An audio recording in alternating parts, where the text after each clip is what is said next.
In the previous video, I've talked about this misunderstanding that the goal of self-management would be that everybody is equal, right? And I've talked about the fact that what we want to do is get rid of dominator hierarchies, but really welcome and encourage natural hierarchies, right? So the goal is not for everybody to suddenly have the exact same power. The goal is for everybody to be fully powerful, right? So in self-management, everybody is fully powerful in the sense that if you feel that something needs to change, you have ways of making that happen, right? Using the advice process or whatever decision-making mechanisms that you have in the organization, right?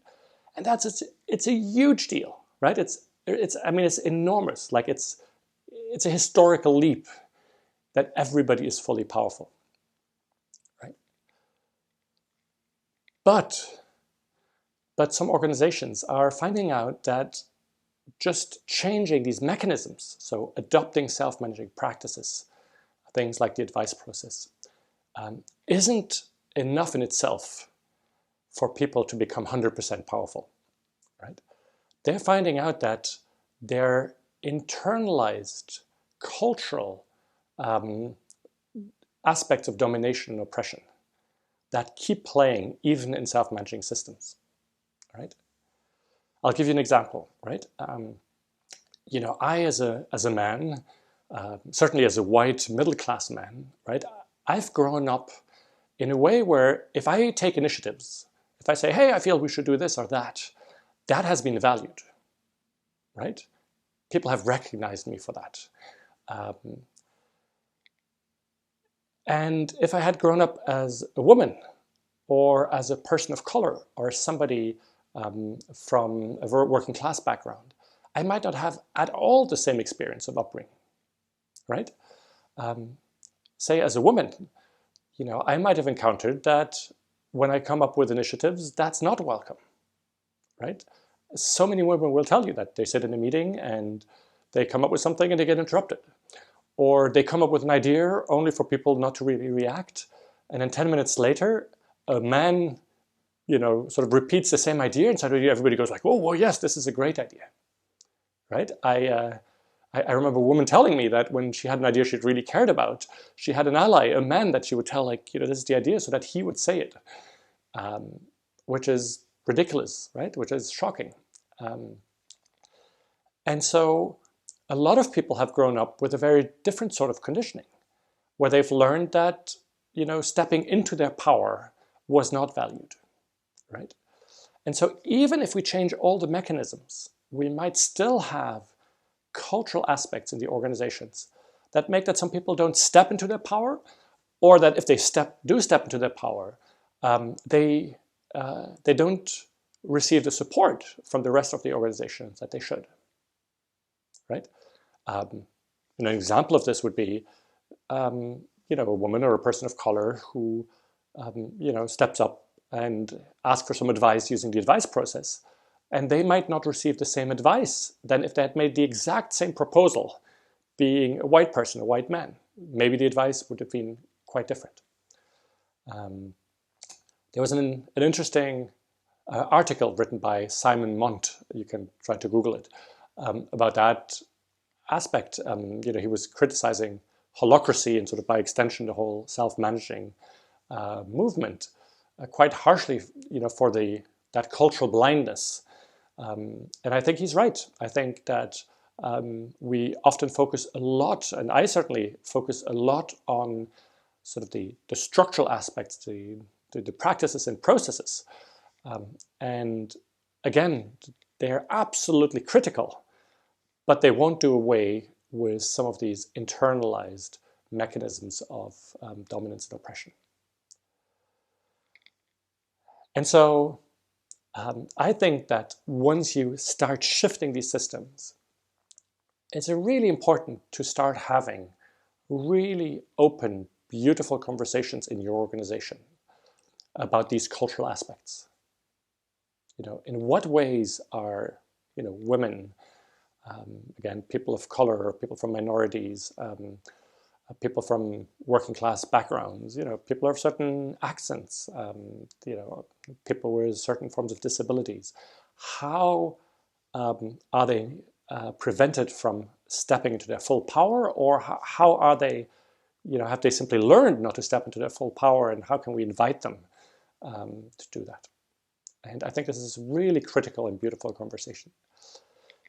It's also a difficult conversation, right? For a while, either some, typical thing is that some people, sort of my profile, white middle-class men will minimize this and deny this. So I think, it is a beautiful opportunity for wholeness to actually hear one another deeply. And you might want to invite an external facilitator to help that conversation. It's, I think, really important, particularly for people like me with my profile, to actually hear these stories and stories and stories and go like, oh, wow, like I didn't even know, I didn't even realize, and I'm sorry that I only found out now and only realize now, right?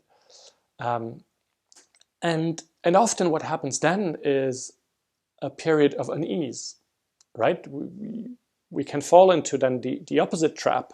I've certainly fallen into that, of sort of hypervigilance, right? Of sort of political correctness, sort of like, oh shit, watching everything that I say, or, when I'm talking to a person of color or a woman, or in a meeting, or I'm interrupting somebody and then suddenly second guessing myself, like, shit, am I interrupting because you're a woman, or is it simply my enthusiasm, and I would have interrupted a man as well, and I shouldn't have interrupted a man, but yeah.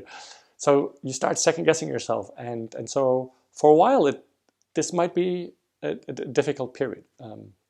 Now I don't think that's too bad. I mean, women and minorities have lived with this for hundreds of years, so I think it's okay for people like me to live with that confusion for just a few weeks, right? There's worse than that. But of course, it's not productive to stay in that phase for too long. And let me offer you, I think, one way to think about it, sort of one resolution to come out of it. And that is, of course, as almost always, is to reason in paradoxes, right? So I think it's important that we recognize that there's two truths, and they're equally true, right? One truth is that we're all completely unique human beings, right? I'm Frederick. I'm this wonderful, beautiful, amazing human being, just like you are this wonderful, amazing human being, and Esmeralda is this wonderful, totally unique, beautiful human being. And I don't want to be reduced and be seen only as a white middle-class man, right? At some point I would resent that. Like, there's so much more to me than just that. Just like there's so much more to Esmeralda than being, a Latino woman. So on the one hand, let's respect that we're all completely unique. And let's also respect and see that we have been culturally shaped in our upbringing, in our experience of life, by belonging to these categories, or being identified or self-identified with some of these categories, right? My experience growing up would not have been quite the same, right, had I been a woman, right? I can tell you how many times I'm reading stories to my children and I'm changing passages. Harry Potter is horrible, right? Every single time it's like, oh, and the girls scream and shout, and the guys go into the fight, and like, seriously? Like, are we still there yet? So even my children are getting shaped by these things, right? Men taking initiatives and women holding back. So I think it's important that we recognize that truth too, right? And both of these are true at the same time. So let's put in place a mechanism where we have conversations about this, where we can recognize these two things. And above all, by any means, be sort of non-judgmental about this, right? Let's not blame, women, people of color, working class people, for not stepping up into their power. And let's try and avoid blaming, people that, have been traditionally in dominating positions for being that, because that is their upbringing. That's what's been valued. That's been asked of them. So let's just recognize this thing and have conversations about that. See one another in all of our beauty and in all of our conditioning. And if we do that, then chances are we can get really close to this ideal that through self-management, everybody is truly powerful, right? Everybody can truly step in their full power.